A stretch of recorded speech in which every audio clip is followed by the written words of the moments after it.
마태복음 28장 1절에서 4절 말씀이고요. 그 중에서 특히 이제 2절을 보겠습니다. 큰 지진이 나며 주의 천사가 하늘로부터 내려와 돌을 굴려내고 그 위에 앉았는데, 자, 이 대목은 우리가 잘 알고 있듯이 예수님께서 부활하셨을 때의 그 상황을 적고 있는 것입니다. 여기서 우리가 볼 것은 이제 돌입니다. 돌을 굴려내고, 이 말씀을 좀 나누려고 합니다.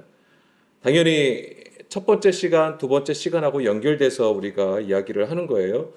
지난 시간에는 우리가 무엇을 나눴죠? 미리암의 나병에 대해서 나눴습니다. 자, 미리암이 모세가 구스 여인을 맞이한 것을 비방하게 되죠.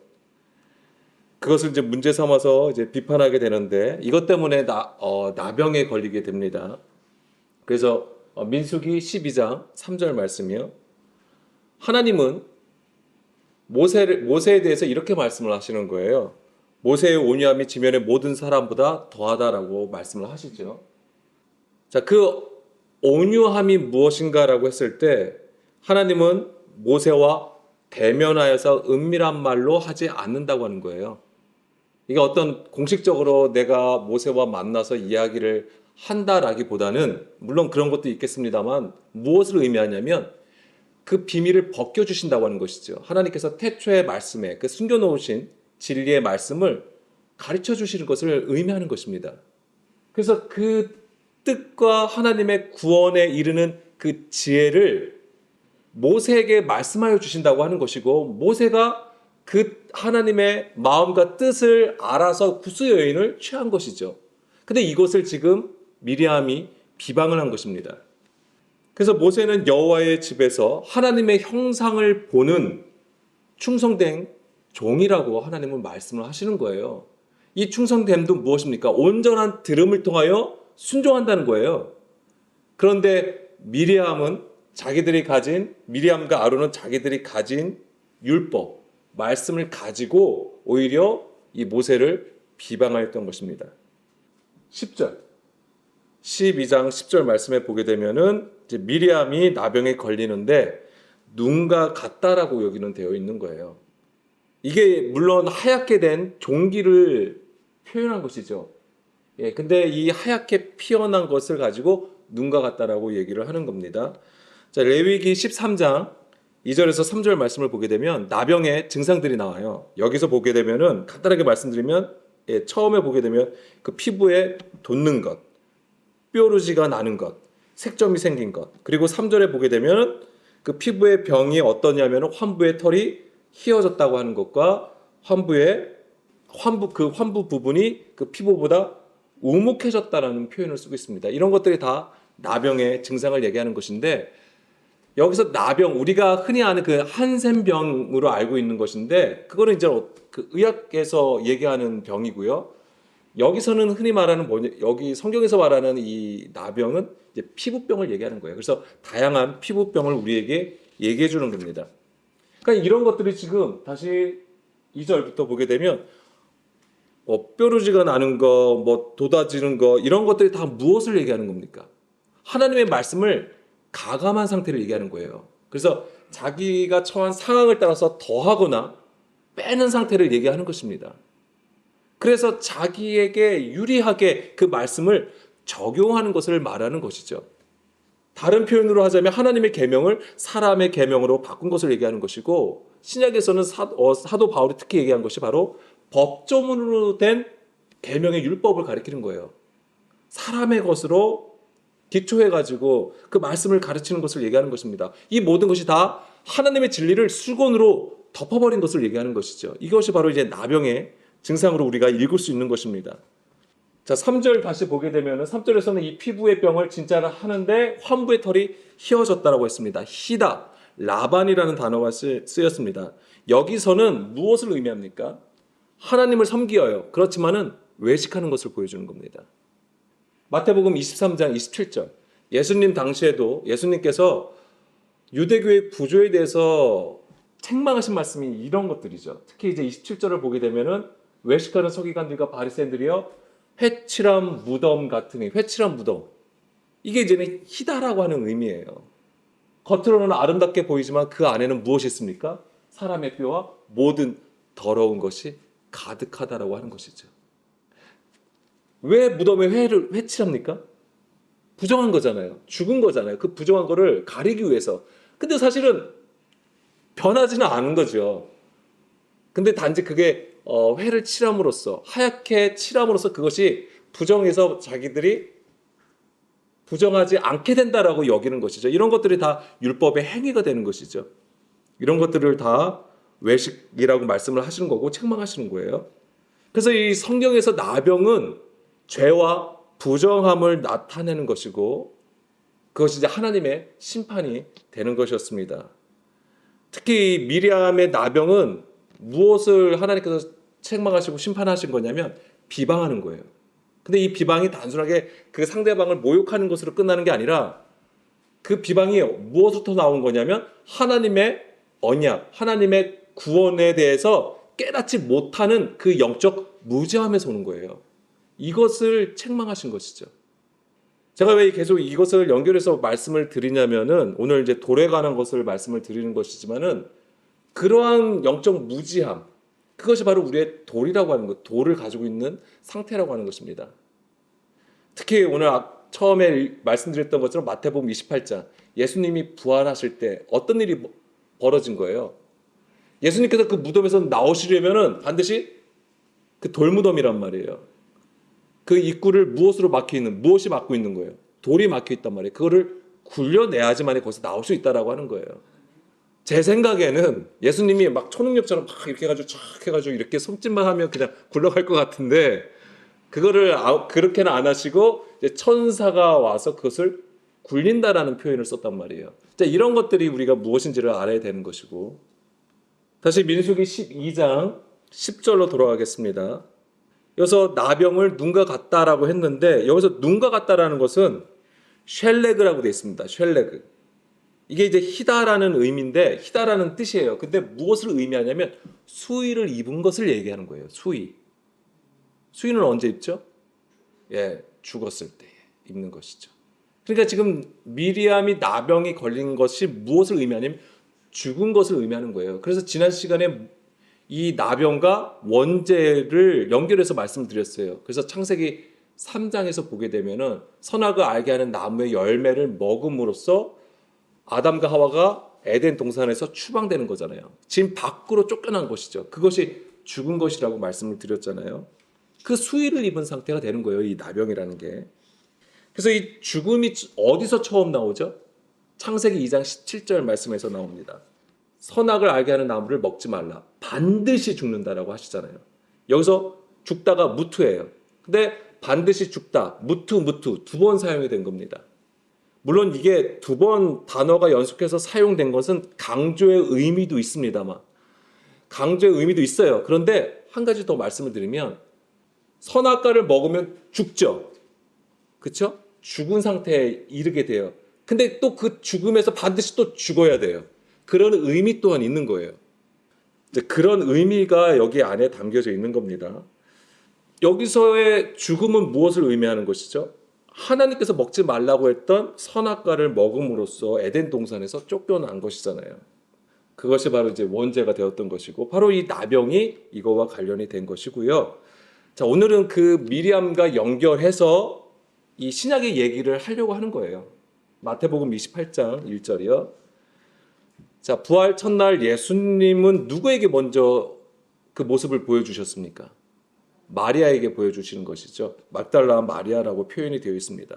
그래서 이 막달라 마리아에게 가장 먼저 이 부활의 증거를 보여주시는 것이죠. 그래서 1절부터 보게 되면 안식이 다 지나고 안식 후 첫날이 되려는 새벽에 막달라 마리아와 다른 마리아가 무덤에 보려고 갔더니 이 신약에서 보게 되면은 이 마리아는 유명 인사예요. 마리아가 굉장히 많이 나와요. 자, 육신으로 예수님의 어머니가 또 누구죠? 예, 마리아예요. 그러니까 마리아가 물론 흔한 이름이라고 하는 것이지만은 사실은 그 영적인 구조는 미리암하고 사실 연결되어 있다는 것을 우리가 알아야 되는 것입니다. 그래서 이 애를 낳는, 그러니까 이 예수를 낳는 것부터 시작해 아들을 낳는 것부터 시작해서 그 죽음까지 지금 이 마리아가 보여주는 거예요. 그래서 그 해산의 수고와 그 아들을 잃어버린 애통함까지도 다 가지고 있는 것이죠. 그러한 수고와 애통함을 가진 자에게 바로 이 부활의 증거를 보여주시는 거예요. 그런 구조가 있음을 알아야 됩니다.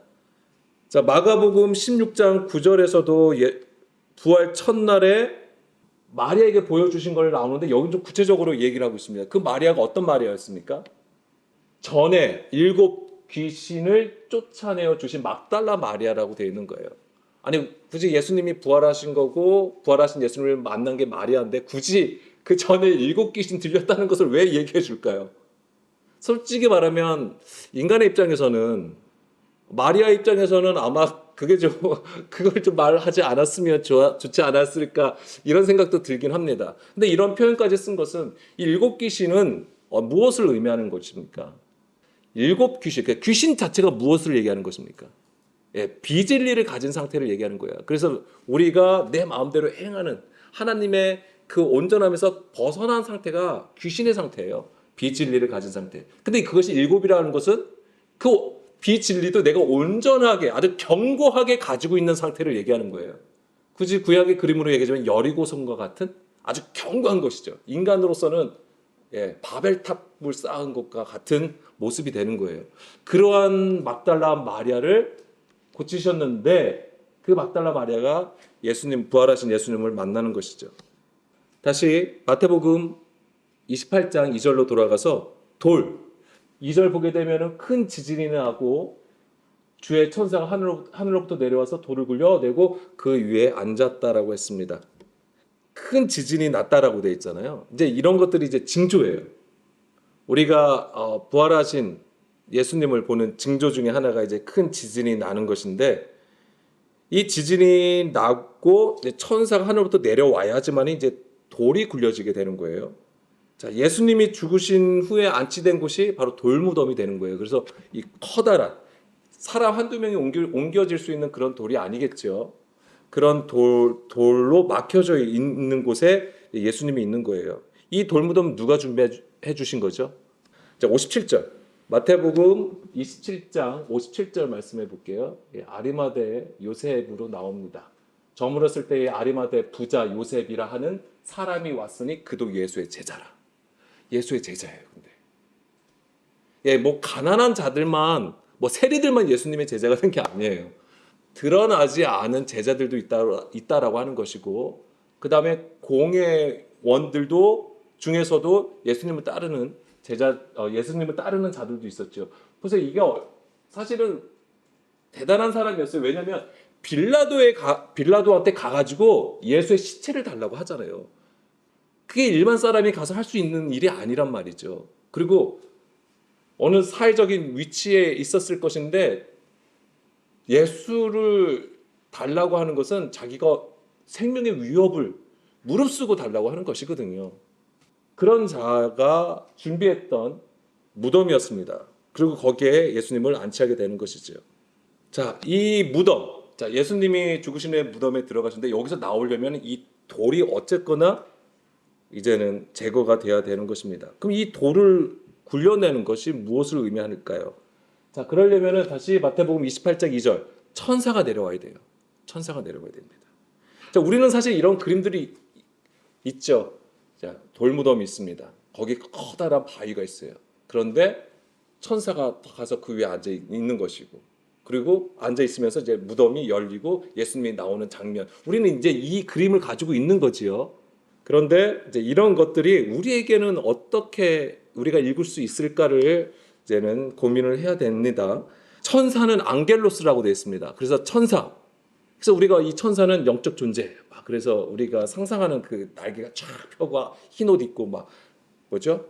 하얀색 번쩍번쩍하고 이런 거 생각을 하잖아요. 이 천사 사자란 뜻이 있고요. 그 다음에 보냄을 받은 자라는 뜻을 가지고 있어요. 그러니까 전령이죠. 이 픽트리 보게 되면 거기에는 이제 목사라는 뜻도 가지고 있습니다. 그래서 일종의 이제는 교회의 지도자 이런 의미로 우리가 그렇게 또 해석을 하는 거잖아요. 근데 목사도 그냥 포함이 되는 것뿐이에요. 그리고 중요한 것은 뭘 말씀드리냐면 보냄을 받은 자라는 거에 우리가 좀 주목할 필요가 있습니다. 요한복음 20장 21절. 요한복음 20장 21절 말씀을 보게 되면 예수님이 뭐라고 하세요? 아버지께서 나를 보내신 것 같이 나도 너희를 보낸다. 자, 먼저 예수님은 하나님께서 자기를 보내셨다라고 되어 있는 것이죠. 이 구조를 가지고 있어야 돼요. 그리고 그 예수님은 다시 그 제자들로 하여금 세상에 보내시는 것이죠. 그럼 여기서 이 천사를 우리가 어떤 영적인 존재로도 알 수 있는 것이지만 또한 이 돌을 굴림에 있어서 내 안에 돌은 천사가 와가지고 해줄 수도 있어요. 그렇지만 또한 그것이 무엇을 의미하냐면 우리가 그 부활의 존재로 설 때에 그 돌이 또한 제거가 된다라고 하는 것입니다. 이 천사는 하나님의 뜻에 온전히 복종하는 자를 얘기하는 거예요. 순종하는 거. 온전한 들음을 가지고 주의 뜻대로 행하는 자가 천사라고 하는 것이죠. 그러니까 아까 비진리를 가진 게 귀신이라고 한다면 그 진리의 온전함을 가진 자가 누구겠어요? 천사라고 하는 것입니다. 그런 것을 가지고 그런 그림을 우리에게 보여주는 것입니다. 그래서 이 무덤의 돌을 제거하는 것이 부활이라고 하는 것이죠. 이게 안 믿어지시죠? 돌을 제거하는 게 부활이라고? 우리가 이 땅에서 부활의 삶을 살아야 되는 거예요. 그게 정상이에요, 원래. 반드시 우리가 그냥 죽어서 나중에 살아가는 그곳을 얘기하는 게 아니에요. 장소적인 개념이 아니에요. 우리가 어떤 존재로 서는 것을 말씀하시는 거예요. 자, 돌이라고 했는데요. 자, 그래서 이 천사가 내려오고 이제 돌이 제거가 되는데 이 돌이라는 것은 리도스라고 되어 있습니다. 그럼 성경에서 돌 하면 우리가 무엇을 생각할 수 있냐면 돌로 된 성전 먼저 생각하는데 이 마태복음 3장 9절 말씀을 볼게요. 마태복음 3장 9절 말씀을 보게 되면은 속으로 아브라함이 우리 조상이라 생각하지 말라. 내가 너에게 이르노니 하나님이 능히 이 돌들로도 아브라함의 자손이 되게 하시리라. 여기서 돌은 무엇을 의미하냐면 지금 이거 누구한테 하신 말씀이죠? 바리새인들, 사두개인들한테 하는 얘기예요. 뭐냐면 천국 복음을 듣지 않고 회개하지 않는 자들을 얘기하는 겁니다. 이거 지금 세례 요한이 얘기하는 거예요. 세례 요한이 회개하라, 천국이 가까이 왔다라고 하는 거잖아요. 그런데 이 바리새인들, 사두개인들이 안 해요. 그러니까는 이 세례 요한이 회개에 합당한 열매를 맺어야 된다고 얘기를 하면서 이 얘기를 하는 거예요. 그래서 여기서 돌들은 누굴 얘기하냐면 바로 하나님의 말씀을 듣지 않고 자기가 가진 율법으로 행하는 자들을 얘기하는 것이죠. 사도 바울에 의하면 로마서 9장 7절, 8절 말씀. 아브라함의 씨가 다 그의 자녀가 아니라 오직 이삭으로부터 난 자라야 내 씨라 불리리라 하였으니 곧 육신의 자녀가 하나님의 자녀가 아니요 오직 약속의 자녀가 씨로 여김을 받으리라. 아멘. 하나님의 그러니까 육신의 자녀라고 하는 것이죠. 육신의 자녀. 할례를 받지 마음의 할례를 받지 않은 거예요. 그래서 이 돌들이 만약에 거듭나면 아브라함의 자손이 되는 것이죠.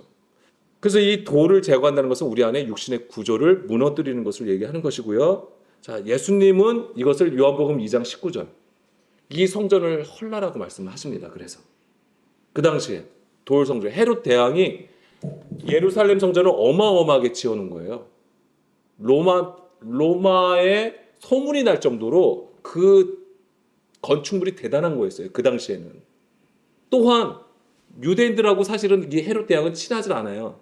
왜냐하면 이 헤롯 대왕이 에돔 출신이거든요. 그러니까 어떻게든 이 유대인들하고 잘 지내려고 그래서 이제는 성전을 아주 굉장하게 지었던 것이죠. 그래서 돌 성전을 상징하게 되는데 예수님은 이 성전을 헐라고 얘기하십니다. 그리고 내가 사흘 동안에 일으키리라. 21절에 예수는 성전된 자기 육체를 가리켜서 말씀하신 거라고 했습니다. 그래서 이제 제자들이 죽은 자 가운데서 살아나신 후에야 비로소 예수님의 하신 말씀을 기억하고 깨달았다고 되어 있어요. 그러니까 이 자체가 뭐냐면 바로 예수님의 십자가의 죽음과 부활을 말씀하신 것이죠. 그런데 그 당시에 바로 이 성전은 돌로 지어진 어마어마한 사람의 것으로 상징이 되었던 것입니다. 이것이 완전히 무너지는 것 자체가 돌을 제거하는 것과 같은 거예요. 자, 누가복음 13장 32절 33절 말씀 보게 되면은 이르시되 너희는 가서 저 여우에게 이르되 오늘과 내일은 내가 귀신을 쫓아내고 병을 고치다가 제3일에는 완전하여지리라. 그러나 오늘과 내일과 모레는 내가 갈 길을 가야 하리니 선지자가 예루살렘 밖에서는 죽는 법이 없다라고 했습니다. 그래서 제3일에 완전하여지는 것. 이것이 뭐냐면 부활의 때를 하신 것이에요. 그래서 이제는 부분적인 것에서 완전한 상태로 나가는 것을 얘기하는 것이죠. 그러면 이 오늘과 내일, 제3일로 가기 위해서는 이 오늘과 내일을 거쳐야 되는 거예요. 근데 이때 무슨 일이 있게 되냐면 귀신이 쫓겨나고 병이 고쳐지는 일들이 일어나게 되는 것이죠. 근데 이런 것들이 뭐냐면 과정이라고 하는 것입니다. 우리가 진리의 말씀을 받아요. 하나님의 말씀을 깨닫게 될 때에 그냥 이게 깨닫고 아는 것으로 끝나질 않아요. 이것은 반드시 우리의 삶에서 적용이 됩니다. 하나님의 다스림이 있게 돼요. 그 말씀으로. 그래서 그 안에 있는 불법의 구조들이 완전히 박살나는 거예요. 그러면 나는 그냥 내 안은 그냥 평온한 상태로 있을까요? 아니에요. 내 안에도 내 삶도 힘들고 어려움에 닥치게 돼 있다고요. 고난이라고 하는 것입니다. 근데 거기 안에서 이 하나님께서 우리를 이끌어 가신다는 것을 붙잡고 있어야 되는 것이고 알아야 되는 것이죠. 그런 자가 이기는 자로 계속 쓰는 거예요. 예수님이 어려운 상황에서도 우리와 함께 하신다는 것. 그 약속의 말씀을 붙들고 계속 서 있는 것이죠. 인내하는 것입니다. 믿음으로 인내하는 것이죠. 자, 여기서 보게 되면 32절에 보게 되면 여우라고 했잖아요. 이 여우, 저 여우에게 이르되라고 했잖아요. 저 여우가 누구를 가리키냐면은 여기서 이제 헤롯 대왕을 얘기하는 거예요. 그 앞뒤를 보자면 헤롯을 가리키는 건데 여기서 여우는 알로펙스라고 되어 있습니다. 알로펙스. 이제 이거는 헬라어겠죠. 강교하고 교활한 자를 가리키는 거예요. 이 여우라는 것은 강교하고 교활한 자. 근데 히브리어로는 슈알이라고 되어 있습니다. 슈알. 뭐냐면 굴을 파는 자를 가리키는 거예요. 자, 굴을 판다는 건 뭐예요? 그 안에 흑암, 어둠 가운데 있음을 얘기하는 거예요. 그래서 이 슈알이라는 것은 텅 비어 있는 상태를 얘기하는 거예요. 그래서 그 안에서 예배 드리는 것이 있으면 뭐가 되는 거예요? 헛된 예배가 되는 거예요.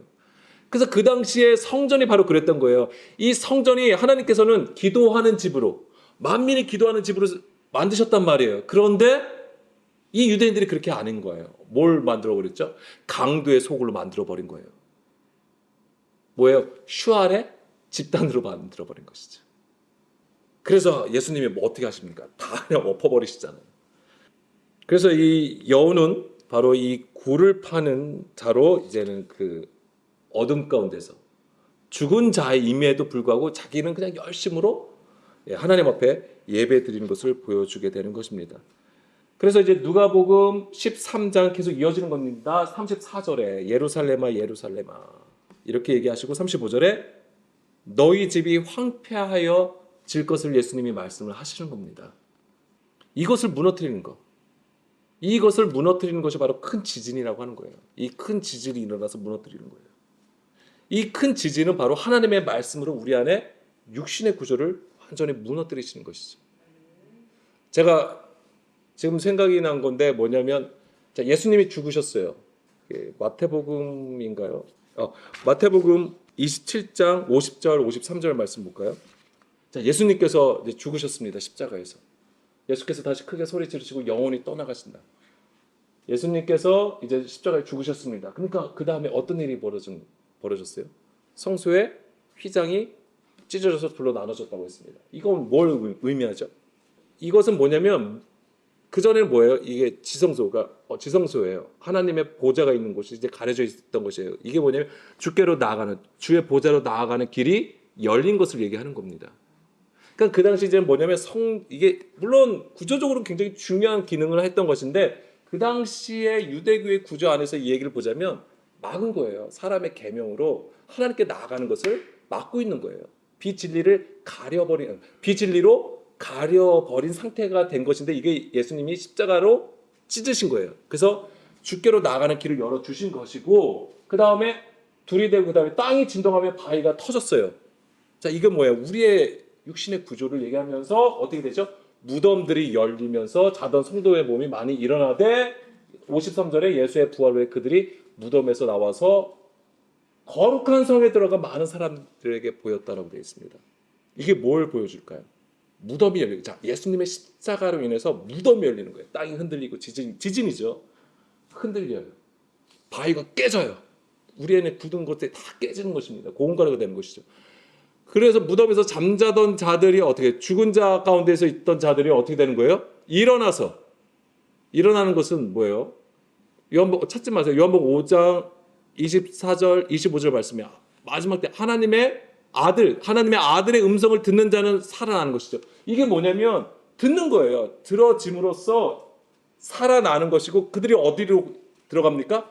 거룩한 성에 들어가는 거예요. 여기서 거룩한 성은 무엇을 얘기할까요? 새 예루살렘 성을 얘기하는 거예요. 이게 영적인 일인 거잖아요. 우리 안에 세워진 그 율법 조문이 완전히 깨지는 것을 얘기하는 것입니다.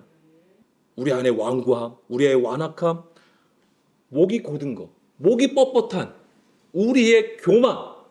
우리가 지금 예수님을 믿고 있다고 해가지고 구원을 받았다? 예, 약속은 받으셨어요. 그렇지만 하나님께서 정하신 길로는 반드시 가셔야 되는 거예요. 가야 되는 거예요, 반드시. 고린도후서 3장 6절입니다. 예. 그가 또한 우리를 새 언약의 일꾼 되기에 만족하게 하셨으니 율법 조문으로 하지 아니하고 오직 영으로 함이니 율법 조문은 죽이는 것이요 영은 살리는 것이라. 여기서도 아까 죽은 자에서 산 자로 세우시는 거예요. 그럼 이게 뭐냐면 이제 율법 조문으로 행하면 이게 죽은 자라고 하는 거잖아요. 근데 이제 뭐예요? 영으로 행하게 된다고 하는 거예요. 7절 돌에 써서 새긴 죽게 하는 율법 조문의 직분도 영광이 있어 이스라엘 자손들은 모세의 얼굴에 없어질 영광 때문에도 그 얼굴을 주목하지 못하였거든. 돌에 써서 새긴 죽게 하는 율법 조문. 이게 뭐예요? 이게 뭐냐면 율법이래요. 율법 조문이라고 하는 것이죠. 문자로 보는 것. 문자 자체가 나쁘다고 말씀드리는 게 아니에요. 우리가 이것은 당연히 그렇게 봐야 되는 것입니다. 그래서 예수님의 역사와 이스라엘의 역사를 아는 것이 중요한 것이고, 그들의 문화와 그들의 상황들을 또한 우리가 아는 게 너무 중요한 겁니다. 그리고 특히 그 이스라엘의 지형, 인명들, 이런 것이 다 하나님께서 우리를 구원에 이르게 하시는 지혜를 계시하신 것들이란 말이에요. 그래서 그 모든 것을 아는 것은 너무나도 중요한 거예요. 그런데 그것만으로는 부족하다는 것이죠. 그 안에 하나님께서 숨겨놓으신, 태초에 하나님께서 숨겨두신 비밀이 있다라고 하는 거예요. 그거를 알아야 되는 것이죠. 그것을 위해서 바로 예수님이 십자가에 죽으신 거예요. 그래서 우리 안에 돌이 제거가 돼야 되는 거예요. 그 돌이 제거돼야지만이 그 배에서, 저 배가 뭐예요? 우리의 깊숙한 곳, 어둠, 흑암이에요. 거기서부터 뭐예요? 생수의 강이 흘러나오는 것입니다. 이 돌이 제거가 나와야지 흘러나오는 거예요. 이 생수의 강이 바로 누굽니까? 성령님이시잖아요. 바로 예수 그리스도의 영. 오늘도 우리가 이것을 구했으면 좋겠습니다.